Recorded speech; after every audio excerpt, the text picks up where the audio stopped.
On a un autre appel de clients potentiels en France, et particulièrement en France, France-Italie, qui est plutôt dans les années 1880 à peu près. On arrive à la fin du 19e.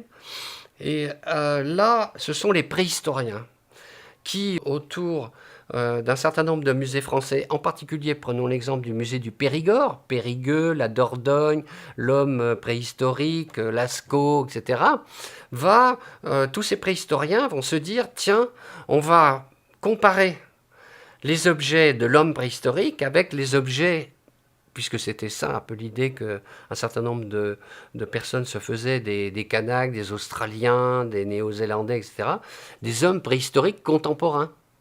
Puisqu'ils en sont à l'âge de pierre, ils ne construisent pas de grandes maisons en bois, en pierre, ils ont juste des cabanes en bois, il n'y a pas d'écriture, donc ce sont des hommes qui étaient classés comme étant dans les sociétés les moins avancées. Alors les préhistoriens demandent tous, se mettent à demander eux aussi ce qu'on appelle ils demandent des objets pour constituer ce qu'on appelle des collections de comparaison. Comparer la préhistoire avec la préhistoire moderne. À Rouen, on a trouvé un très joli panoplie qui sont intitulés, on va les mettre dans l'exposition, objets des survivants de la préhistoire. Ça donne l'esprit dans lequel on constitue ces collections. Alors, la plupart du temps, ces préhistoriens sont évidemment intéressés d'abord par les lames de pierre, les herminettes en pierre, les haches de pierre, puisque c'est exactement ce qu'ils trouvent dans leurs fouilles, ou les céramiques, les poteries. On ne trouve pas de masque dans les fouilles de l'homme préhistorique, ni quoi que ce soit, ce serait trop beau. Ce qui fait que on trouve des collections. Moi, je trouve ça assez drôle parce que les gens sur place ne se soucient pas de commencer à classer tout ça. Ils font des grandes caisses, tout ce qui traîne, qui est Kanak, est disponible, avec, si possible, beaucoup de haches en pierre, parce que c'est ce qu'ils demandent. On met tout ça, on met des masques, on met des sculptures, etc. Mais en fait, on voit dans les collections arrivées en France que les préhistoriens se grattent la tête pendant des heures en se disant « mais qu'est-ce qu'on va dire sur les masques? On n'en sait rien. Personne n'a rien dit sur les masques encore. » Donc ils sont très ennuyés la plupart du temps, et ils ne disent rien sur ce type d'objets, les objets de cérémonie, les objets rituels, tu vois. Par contre, ils font de très belles séries de lames polies Kanak, très belles séries de haches ostensoirs. Pour ça, il y a autant de haches ostensoirs dans les collections françaises.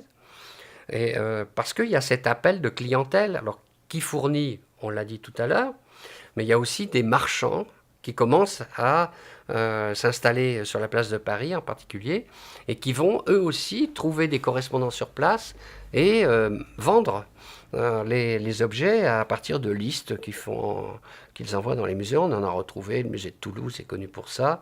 Il était en correspondance avec des marchands qui s'appelaient les frères Savès. Un des deux frères était à Toulouse, l'autre frère était à Nouméa, et il collectait avec un botaniste qu'on connaît et qui s'appelle Balança. Donc les deux se débrouillent, se baladent, prennent ou vendent ou achètent des objets, ou donnent je ne sais quoi, je sais pas, on n'a pas les détails de la transaction, rassemblent tout ça, mettent ça dans des caisses, et ça va à Toulouse, chez le frère Savès, qui lui les vend au Muséum d'histoire naturelle de Toulouse. Donc une forte demande à partir de la moitié du 19e, des musées français pour avoir des objets exotiques. Ça ne vient pas comme ça de quelqu'un qui se dirait tiens, non, ils font tous ça, ils veulent tous ça, ils veulent tous un masque Kanak, ils veulent tout. Alors on imagine ce que ça demande sur place, ce que ça veut dire, mais vous n'avez pas des masques, mais comment, vous n'allez pas m'en faire un? Enfin, tu vois, on peut imaginer des scènes de ce genre-là. C'est pourquoi on trouve quand même des objets qui nous paraissent on va pas dire douteux, mais ils peuvent l'être, parce qu'ils ont une certaine authenticité dans l'histoire qu'ils racontent. C'est intéressant de savoir que cet objet, il est sans doute fait par quelqu'un uniquement à la demande d'un musée, mais c'est quand même 1860, tu vois. Il y a aussi ne les passons pas sous silence, j'allais les oublier, mais des scientifiques qui vont, avec des intermédiaires comme celui dont je vous parlais, Morisseau et d'autres, ramasser des objets après les troupes coloniales, après les opérations de répression.